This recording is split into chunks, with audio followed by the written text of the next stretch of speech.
BJP എന്നുള്ള ഒരു party പ്രചരിപ്പിക്കാൻ ശ്രമിക്കുന്ന വിഷത്തിന്റെ ഒരു ദൃഷ്ടാന്തമായിട്ട് വേണം അദ്ദേഹത്തിന്റെ പ്രസ്താവനയെ കാണാൻ വേണ്ടിയിട്ട്.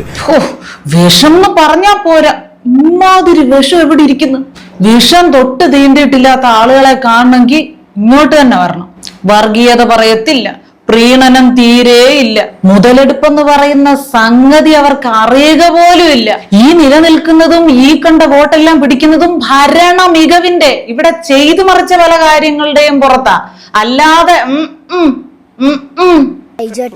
നിങ്ങളുണ്ടല്ലോ എന്തൊരു തള്ളാണ് ചേട്ടാ.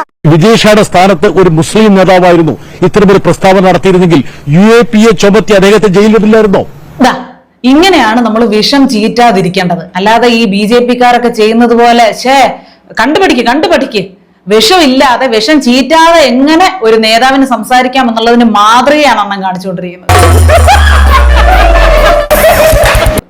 ാണ് ഒരു കേസ് പോലും എടുക്കുന്നില്ല. അദ്ദേഹത്തെ അധികാരത്തിൽ തുടരാൻ വേണ്ടി ഇവർ അനുവദിക്കുകയാണ്. ഇത് ഒറ്റപ്പെട്ട സംഭവം മാത്രമല്ല, അത് പൊട്ടി ഇങ്ങനെ തരിപ്പണം ആകാതെ പ്രട്ടാസണ്ണ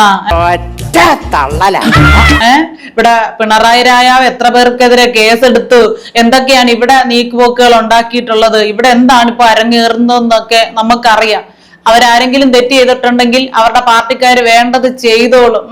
മതി കരച്ചിൽ നിർത്തിയിട്ട് അണ്ണൻ കണ്ണുനീര് തുടച്ചിട്ട് വീട്ടിൽ പോയി ചായ കുടിച്ച് എന്നാ പിന്നെ ഞാനങ്ങട്